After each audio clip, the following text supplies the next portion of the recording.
DEDK academy एक free educational channel है जिसका उद्देश्य ऐसे लोगों की सहायता करना है जिनके पास समय या संसाधनों की कमी है, लेकिन जो पढ़ना चाहते हैं और अपने दम पर आगे बढ़ना चाहते हैं।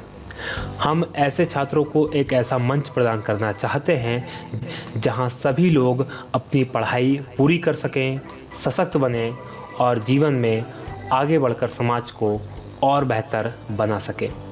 यही हमारी इस राष्ट्र देवता के प्रति सच्ची श्रद्धांजलि है।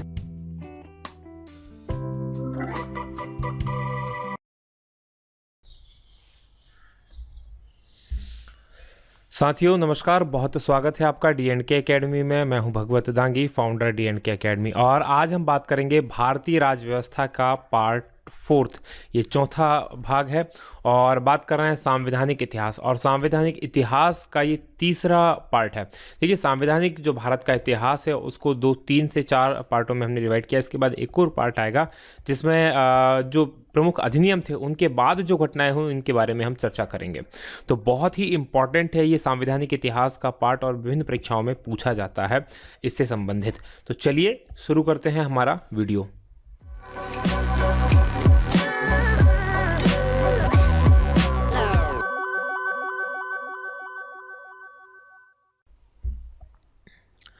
देखिए, बात करें भारत सरकार अधिनियम 1919 की, तो मॉन्टेग्यू चेम्सफोर्ड सुधार के नाम से इसे जाना जाता है। इससे पहले वाला अधिनियम जो भारत सरकार अधिनियम 1909 था उसे मार्ले मिंटो सुधार के नाम से जाना जाता था, और ये जाना जाता है मॉन्टेग्यू चेम्सफोर्ड सुधार या मॉन्टेग्यू चेम्सफोर्ड प्रतिवेदन के नाम से भी।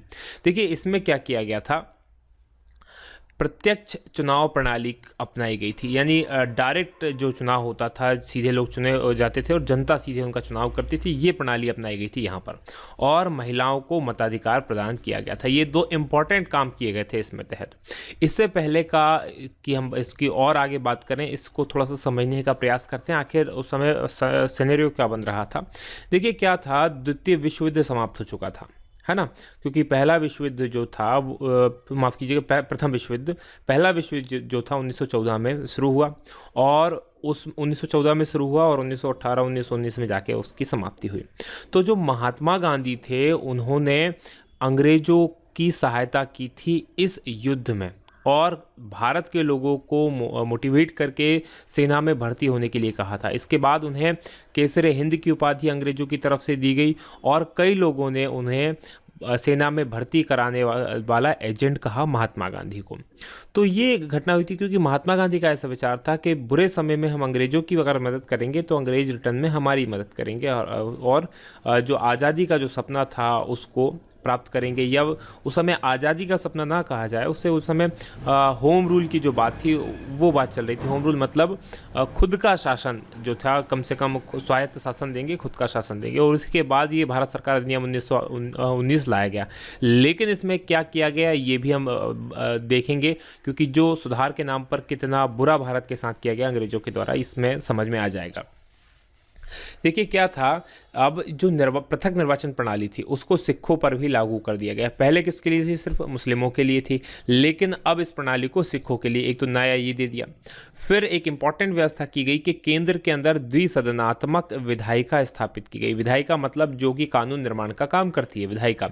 अभी तक क्या था, एक सदन था, ठीक है, जिसमें 2 चीज़ें थी। एक तो जो वायसराय था उसकी कार्यकारिणी थी, उसके अंदर 5-6 सदस्य हुआ करते थे, ठीक है, वो आज के समय की मंत्रिपरिषद की तरह थी, और एक उस समय विधान परिषद थी केंद्र में अंदर।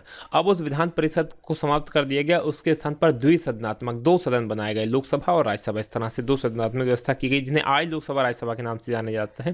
पहले उनका नाम था, देखिए, केंद्रीय विधान परिषद जो थी उसका स्थान राज्य परिषद यानी उच्च सदन, जिसे आज राज्यसभा, तथा विधानसभा निम्न सदन वाले द्विसदनात्मक विधानमंडल ने ले लिया।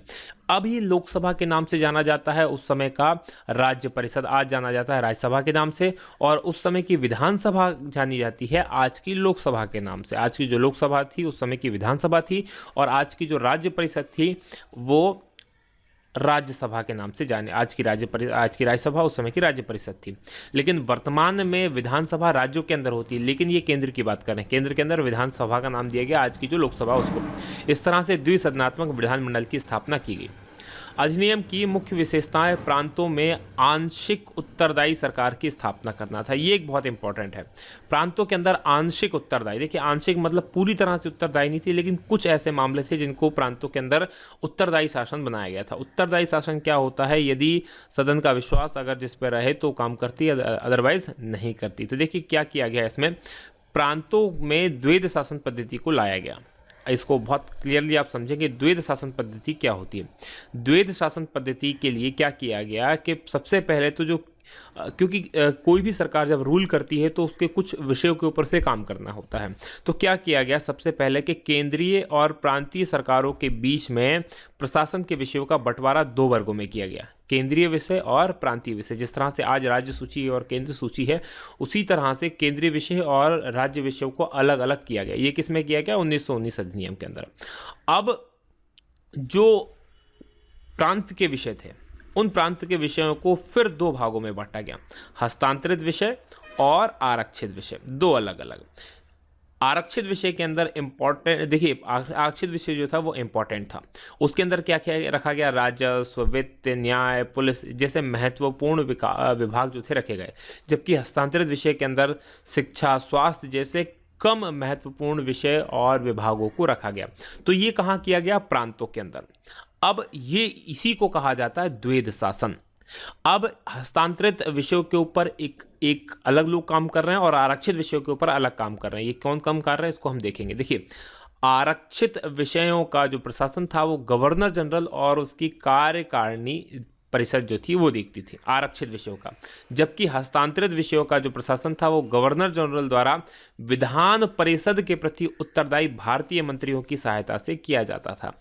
मतलब कि जो सरकार बनती थी, जो चुनाव होते थे, क्योंकि प्रत्यक्ष निर्वाचन आ गया था, जनता सीधे लोग वोट देती थी, और जो चुनाव होता था उसमें जो भारतीय मंत्री चुने जाते थे उनको दिया जाता था हस्तांतरित विषयों का प्रशासन, यानी हस्तांतरित विषयों पर वो काम करते थे। और ये भारतीय मंत्री जो थे वो विधान परिषद के प्रति उत्तरदायी होते थे। मतलब जब तक कि इनके प्रति विधान परिषद का विश्वास है, जब तक इनके पास विधान परिषद में बहुमत है, तब तक ये सरकार काम करती। जैसे ही बहुमत समाप्त हो जाता था तो ये समाप्त हो जाती थी ये सरकार।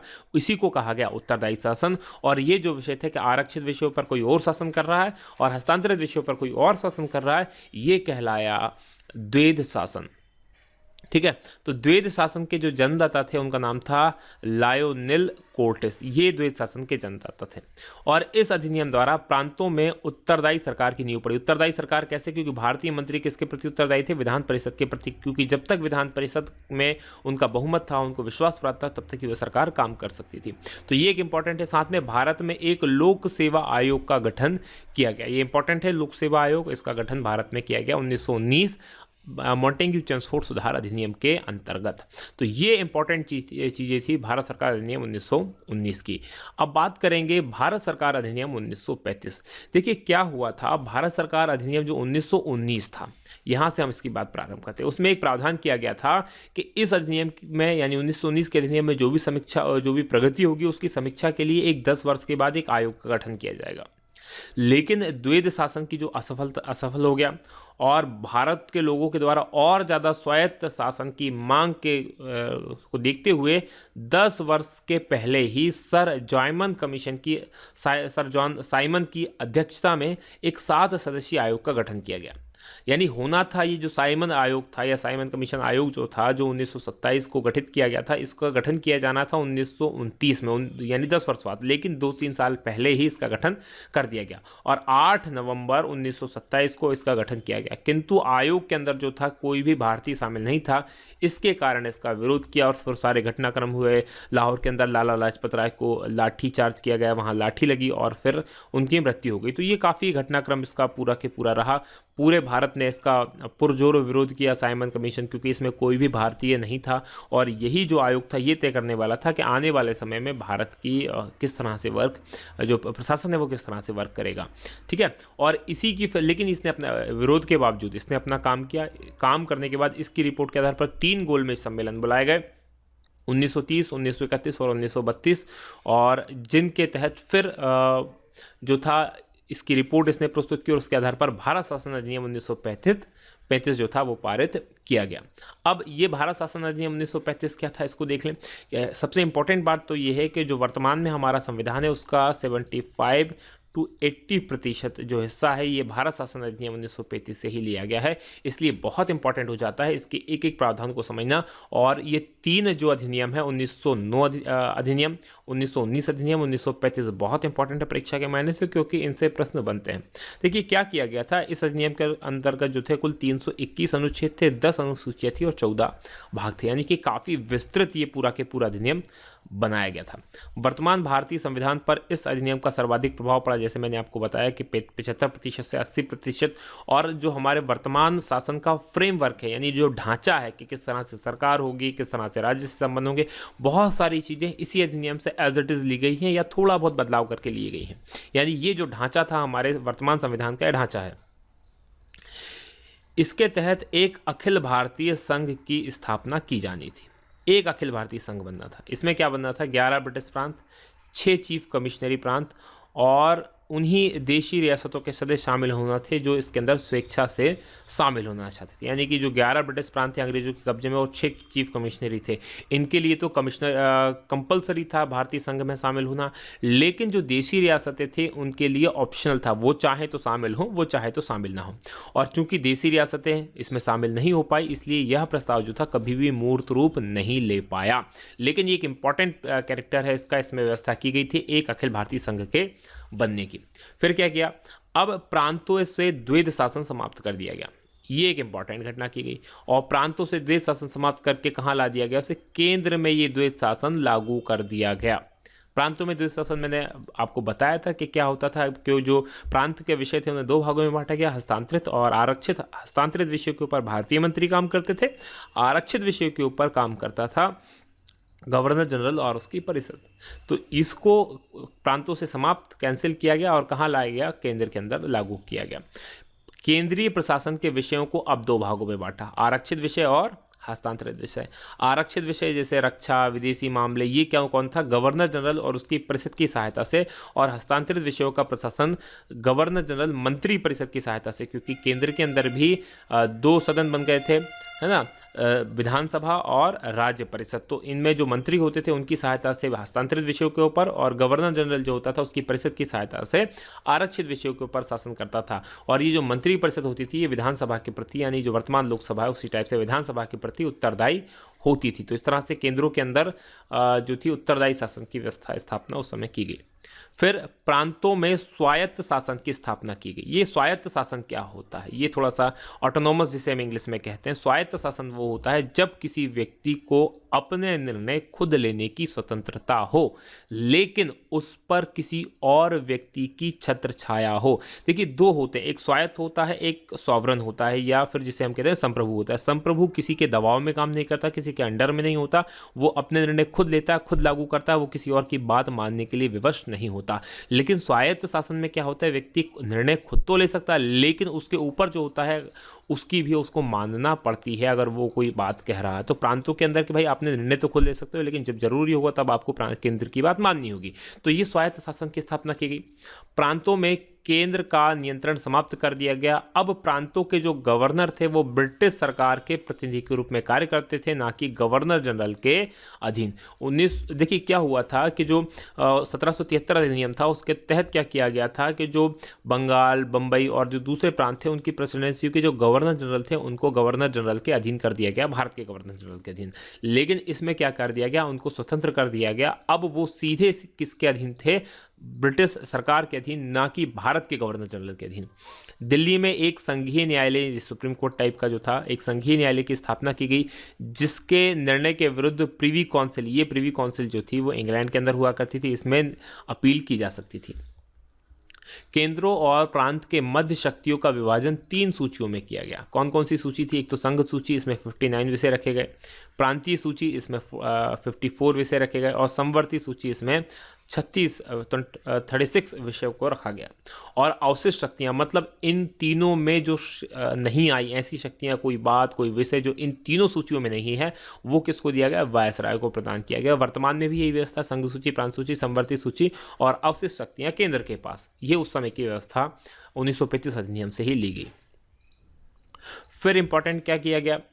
11 प्रांतों में विधान सभा का गठन किया गया, जिसमें 6 प्रांतों में द्विसदनीय विधानमंडल की स्थापना की गई, क्योंकि प्रांतों को अब स्वायत्त कर दिया गया था, वहाँ चुनाव हुए 1935 अधिनियम के तहत। तो 11 प्रांतों के अंदर विधानसभा बनी, जो 11 ब्रिटिश प्रांत थे, और 6 प्रांतों में द्विसदनीय, 11 में से 6 में 2 सदन की स्थापना की गई। जैसे वर्तमान में 7 राज्यों के अंदर द्विसदन है, विधान परिषद और विधान सभा। तो ये व्यवस्था उस समय की गई। तथा प्रांतीय व्यवस्थापिका में सांप्रदायिक निर्वाचन पद्धति का विस्तार कर, देखिए प्रांत के अंदर जो व्यवस्थापिका मतलब जो सांसद जो बनने वाले थे, या विधायक, प्रांतों के अंदर विधायक जो बनने वाले थे, क्योंकि सांसद तो केंद्र में बनते हैं, प्रांतों में जो विधायक बनते थे उनके जो वोटिंग होती थी, उसमें सांप्रदायिक निर्वाचन व्यवस्था को विस्तार कर दिया गया। सांप्रदायिक निर्वाचन व्यवस्था की थी जो 1909 अधिनियम के तहत लागू की थी, पहले मुसलमानों के लिए, 1919 में उसे बढ़ाकर सिखों के लिए कर दिया गया। इसमें बढ़ाकर उसमें आंग्ल भारतीय, ईसाई, यूरोपीय और हरिजनों को भी शामिल कर लिया गया। मतलब ये अलग अलग ग्रुप, आंग्ल भारतीयों के लिए आंग्ल भारतीय खड़ा होगा और आंग्ल भारतीय केवल आंग्ल भारतीयों को वोट देंगे। इसी तरह से हरिजनों के लिए हरिजन खड़ा होगा और हरिजन केवल उसी को वोट देंगे। तो ये व्यवस्था इसमें कर दी गई। भारत परिषद का अंत कर दिया गया। भारत परिषद जो 1858 अधिनियम के तहत बनाई गई थी, जिसमें एक भारत मंत्री होता था और वो जो था भारत के शासन के प्रति उत्तरदायी होता था, ये जो भारत परिषद थी इसको समाप्त कर दिया गया। भारत शासन अधिनियम 1935 के अधीन फरवरी 1935 में 11 प्रांतों में विधानमंडलों के चुनाव आयोजित हुए। इसमें से 6 प्रांतों में कांग्रेस को भारी सफलता मिली। 3 प्रांतों के अंदर कांग्रेस ने मिलीजुली सरकार बनाई। तो 9 प्रांतों के अंदर मतलब लगभग उस समय कांग्रेस काबिज थी। अक्टूबर 1940 में कांग्रेस मंत्रिमंडल ने 8 प्रांतों में से निम्न 2 कारणों से सामूहिक त्यागपत्र दे दिया। क्या कारण थे? पहला कारण था कि बिना कांग्रेस की सहमति से भारत को दूसरे विश्व युद्ध में शामिल किया गया था, क्योंकि भारत जो था दूसरे विश्व युद्ध में शामिल नहीं होना चाहता था। लेकिन क्योंकि भारत तो एक गुलाम राज था, उसकी मर्जी कहाँ चलती। अंग्रेजों ने भारतीय नेताओं से और कांग्रेस से बिल्कुल सलाह ही नहीं की और उसके बाद भी भारत को दूसरे विश्व युद्ध में शामिल कर दिया। तो ये एक कारण था। इतनी नैतिकता थी लोगों की कि कांग्रेस मंत्रिमंडल, फिर कांग्रेस ने इस पर फैसला किया कि हमें अब सरकार में नहीं रहना। सरकार में रहने का मतलब ही क्या है जब हमसे पूछा ही नहीं जा रहा। तो फिर 8 राज्यों से त्यागपत्र दे दिया। साथ में दूसरा कारण क्या था कि कांग्रेस के युद्ध के उद्देश्य की घोषणा तथा युद्ध उपरांत भारत की स्वतंत्रता की मांग की उपेक्षा की गई थी, क्योंकि कांग्रेस ने कहा था कि भाई युद्ध की उद्देश्य की घोषणा क्या करिए, युद्ध हो क्यों रहा है, इसकी घोषणा की जाए। साथ में युद्ध के उपरांत भारत को स्वतंत्रता मिले, इस मांग को नहीं माना था सरकार ने। इन 2 कारणों से क्या किया, फिर कांग्रेस मंत्रिमंडल ने इस्तीफा दे दिया। फिर जब कांग्रेस मंत्रिमंडल द्वारा इस्तीफा दिया गया तो जो मुस्लिम लीग थी, क्योंकि मुस्लिम लीग को बहुत ज़्यादा सफलता नहीं मिली थी इन चुनावों के अंदर, उसने क्या किया, 22 दिसंबर 1939 को मुक्ति दिवस के रूप में सेलिब्रेट किया, इसको मनाया। तो ये थे हमारे प्रमुख एक्ट। आज का जो हमारा वीडियो है वो यहीं समाप्त होता है। यदि आपको ये वीडियो पसंद आया तो आप इसे लाइक करें, शेयर करें और कमेंट करना ना भूलें कि आपको ये कैसा लग रहा है, पसंद आ रहा है या नहीं पसंद आ रहा है, क्योंकि आपके कमेंट्स हमें काफ़ी मोटिवेट करते हैं और अच्छा करने के लिए हमें उत्साहित करते हैं। तो आप अगर इस तरह से हमें मोटिवेट करेंगे तो हमें और आपके लिए बहुत अच्छे इनको बनाएंगे। चलिए आज की बात हम यहीं समाप्त करेंगे। उससे पहले हम यहाँ के 2-3 वीडियो हैं, आप इन वीडियोज़ को देखें और हम बनाते हैं आपके लिए इसी तरह के और बहुत शानदार उपयोगी वीडियोज़। हमारी बात हम यहीं समाप्त करेंगे। बहुत बहुत धन्यवाद। जय हिंद, जय भारत।